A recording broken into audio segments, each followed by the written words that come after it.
তো আজকে আপনাদেরকে দেখাবো যে অল্প খরচে কিভাবে আপনি একটা মজবুত বা আপনার হাঁসের জন্য, শুধু হাঁসের জন্য অল্প খরচে কিভাবে একটা সুন্দর ঘর বাঁধবেন এবং সেফলি একটা কিভাবে ঘর বাঁধবেন। সুপ্রিয় দর্শক, কৃষি উদ্যোক্তা, কৃষিপ্রেমী ভাই বোনেরা, আসসালামু আলাইকুম।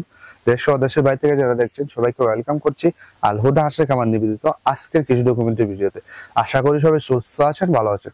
প্রিয় ভিউয়ার্স, আপনারা কিন্তু অনেকেই ভুল করে থাকেন যে ক্ষণস্থায়ী ভাবে আপনারা ঘরটা বাঁধেন, ওই ঘর বাঁধতে গিয়ে আপনারা কিন্তু প্রচুর পরিমাণে টাকা অর্থ বা ব্যয় করে ফেলেন।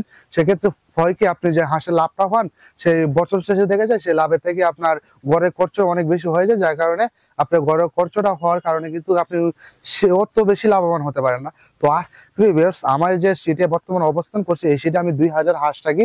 আর যদি আমি এটার মাপ বলতে যাই, আপনার প্রস্থ হলো 12 ফুট এবং লম্বা হলো 50 ফুট। এখানে আমি কিন্তু অনায়াসে 2000 হাঁস পালন করতে পারছি।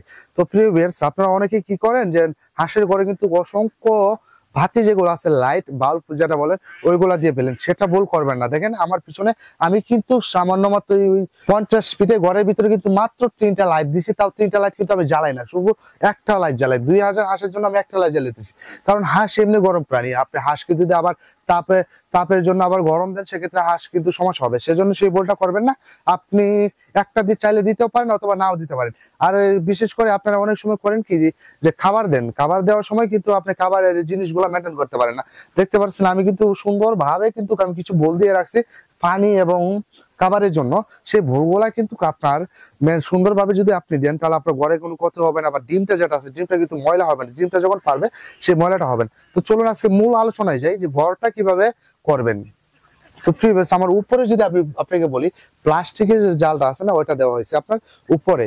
আর বাঁশের যে চটিগুলো আছে ওইটা দিয়ে কিন্তু আপনার ঘরটা বাঁধা হয়েছে। পরবর্তীতে আপনি যে বাঁশের পিলার যেটা আছে ওইটা দিয়ে আপনি কিন্তু শুরু করতে পারেন। পরবর্তীতে আপনি যদি সাইডের দিকে আসেন, সাইডে কি দিবেন, সাইডে অনেকে আছে অনেক জায়গায় টিন দেওয়া হয় বা প্লাস্টিকের যে নেটটা আছে ওইটা দেওয়া হয়।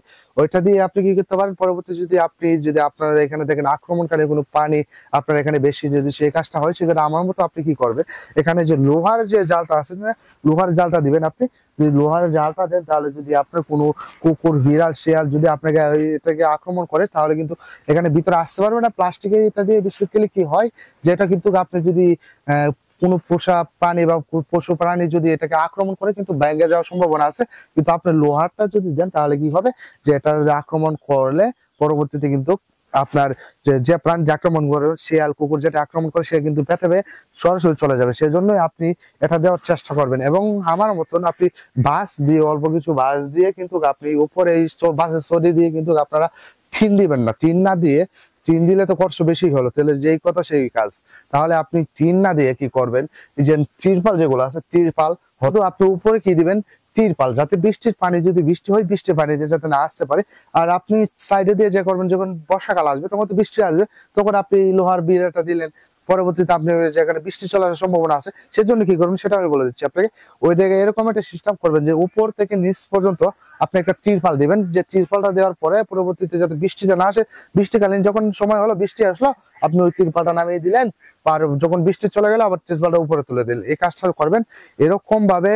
হয়তো বেশি লম্বা করে, ভিডিওটা বেশি লম্বা করবো না, দেখাবো না।